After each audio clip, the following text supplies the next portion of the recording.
aí, tudo bem? Vamos começar efetivamente o nosso curso de Direito do Consumidor. Antes da gente entrar nas matérias que são mais importantes para a prova do exame da ordem, nós vamos aqui tratar um pouco sobre os aspectos iniciais do Código de Defesa do Consumidor. É sempre bom lembrar que essa matéria é muito importante. No exame da ordem, só são 2 questões por prova. Mas depois que você passar, quando você for um advogado atuante, é muito provável que a matéria que mais apareça para você seja a matéria do direito do consumidor. Então você tem que saber, porque a gente que atua na área vê muito advogado que acha que a matéria é simples, cometer erros primários. E no final do curso, você terá a capacidade de saber tudo sobre direito do consumidor. Vamos aqui, então, dar prosseguimento, primeiramente falando que a Constituição prevê a defesa do consumidor. Então, no artigo 5º, um dos mais importantes da Constituição, está lá a previsão. Além disso, no artigo 170, a defesa do consumidor é prevista como um princípio da ordem econômica. Também, o artigo 24º coloca que a União tem competência concorrente para editar as normas de direito do consumidor. Mas como que isso realmente acontece? A competência é concorrente da União e dos estados e Distrito Federal. Mas se é concorrente, como que não acontece uma bagunça e cada um edita as normas que quer? Veja que a União tem a competência para editar normas gerais, aquelas normas que devem ser observadas por todos os estados e pelo Distrito Federal. Agora, a gente sabe que o Brasil é um país continental, tem inúmeros estados e cada um tem uma necessidade. Então, a Constituição prevê que os estados e o Distrito Federal podem editar normas específicas de acordo com a necessidade de cada um. Agora, essas normas específicas não podem contrariar as normas gerais editadas pela União. E qual que é a norma geral que nós temos, a mais importante? É o Código de Defesa do Consumidor, que o artigo 48 do ADCT, aquela parte que vem depois dos 250 artigos da Constituição, prevê expressamente a criação da defesa do consumidor. E temos que dizer que, além do direito do consumidor ser muito importante, é um direito fundamental. Fundamental, ao lado de direitos importantes como a vida, dignidade da pessoa humana, a moradia, para vocês terem noção da importância do direito do consumidor. Para a gente fechar essa aula, que vocês viram que ela é muito rápida, porque são poucas as coisas iniciais que vocês devem saber. Temos aí as características do Código de Defesa do Consumidor. São 3. Olhem que fácil.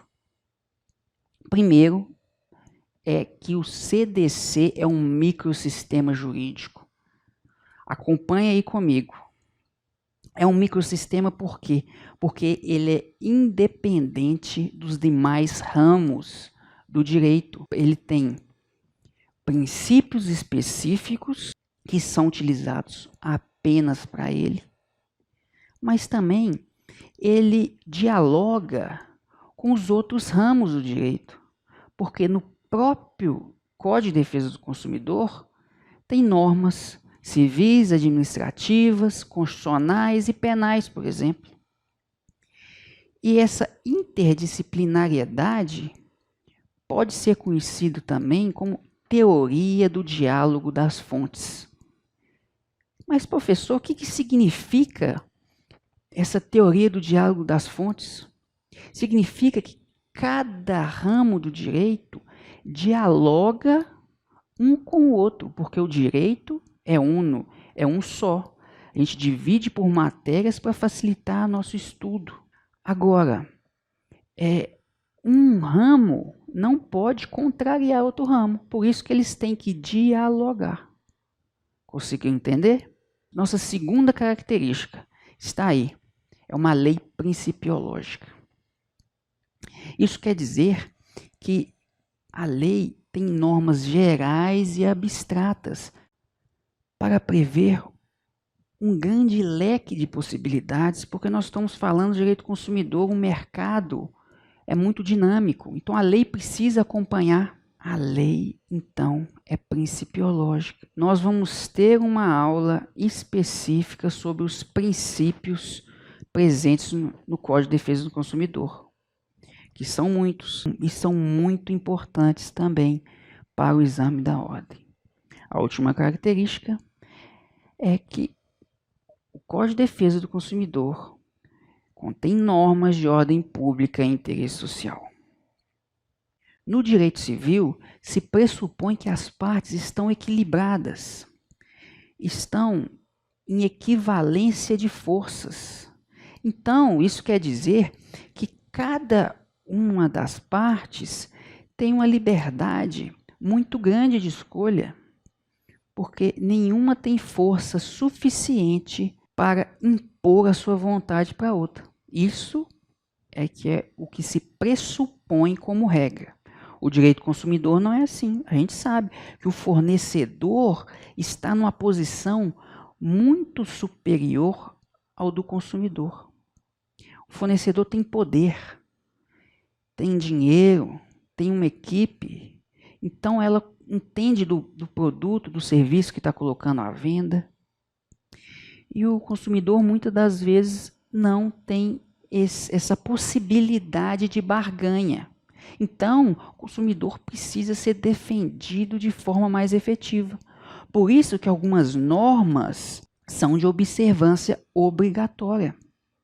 Querendo ou não, as partes têm que obedecer. E vale aqui um comentário. O juiz que no processo nota que alguma norma de observância obrigatória foi desrespeitada, o juiz tem o dever de modificar, de anular, de decretar a nulidade dessa norma não atendida, dessa cláusula contratual. Porém, se for contrato feito com uma instituição financeira, o juiz não pode atuar de ofício, ou seja, o juiz não pode atuar sem que o consumidor ou uma das partes aí do contrato peça ou clame que aquela cláusula é abusiva. Entenderam? Então, é a única exceção aí. Finalizamos a primeira aula. A partir da aula que vem, iremos entrar de cabeça no estudo do Código de Defesa do Consumidor, separando para vocês aquilo de mais importante que vocês precisam levar para a prova. Ok? Então, espero vocês aqui em breve.